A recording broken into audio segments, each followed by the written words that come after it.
My dear scholars, my dear researchers, it's 19th century, industrial revolution in Europe, and we are trying to learn how the science, especially physics and engineering, is affecting the discipline of management.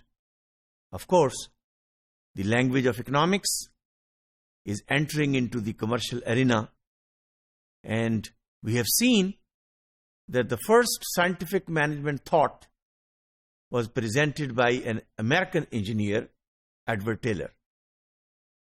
In this module, we would like to continue that how the scientific management thoughts were brought in and affected the management of technology on one hand, and management of labor and the management of people and management of workers on the other hand.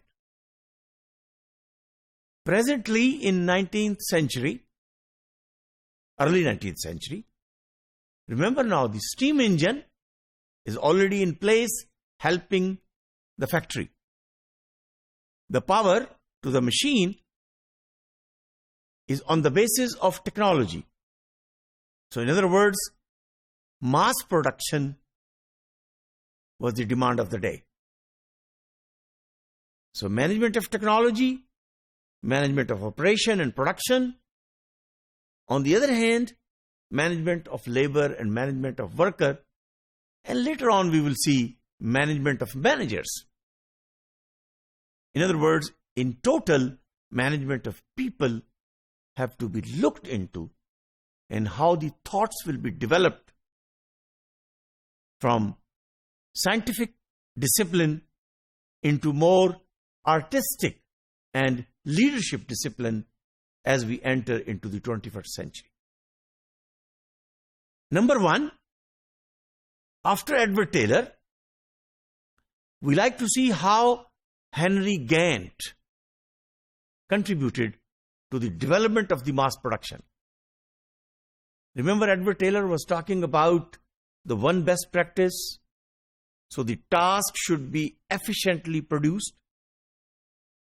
There should be more production, units of production, and those workers were considered talented who will produce more products, more units in a given time. Gantt, he worked closely with Taylor, and he presented the concept of time and motion. So how the time can be related in a tabular form, in a chart form, with the work which is being performed by the worker. Again, the focus is on efficiency. अच्छा, efficiency क्या होती है? That one should produce more in a given time. Capitalist का interest तो इसी में है ना. ज्यादा पंखे बने, ज्यादा मोटरें बने, ज्यादा शैम्पू बने, ज्यादा साबुन बने, ज्यादा पैकेजिंग हो, ज्यादा इलेक्ट्रॉनिक के गैजेट्स बने.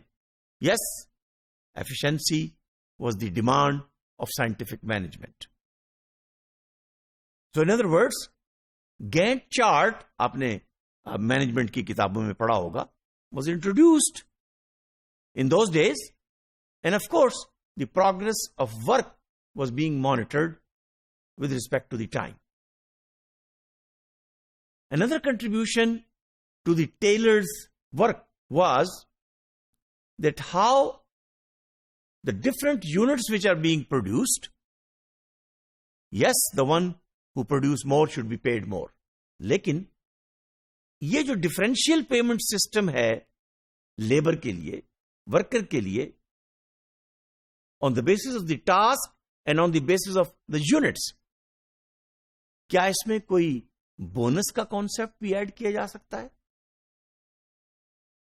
Remember, we were learning not only in Europe but also in subcontinent when the concept of welfare, when the concept of bonus, when the concept of pension was introduced by Tata in India.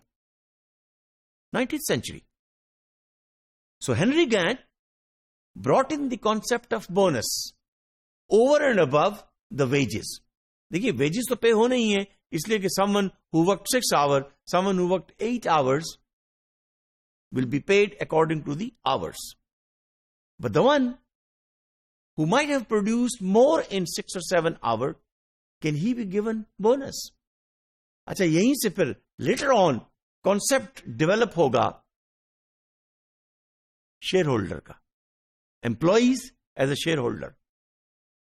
इसलिए कि उनका share भी इस factory के work में, इस units of production के अंदर अगर आप ऐड कर देंगे तो psychologically you will be affecting him to be more motivated. This particular concept of bonus promised a scientific reward for the work which is conducted within a standard time. So naturally, if two people are working 6 hours a day, one is producing 6 units, the other one is producing 8 units. So Henry Gantt presented this concept that bonus should be added. अब उसकी amount क्या होगी? That is left to the manager, that is left to the supervisor. But it is a kind of extrinsic reward.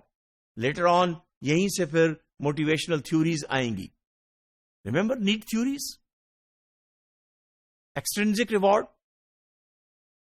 how more can be paid on the basis of the work done by a person as compared to the other in producing more units. So in other words, bonus was given if the work is performed quickly. And this principle of scientific management was included, and the scientific management principles of Edward Taylor was extended. Thank you very much.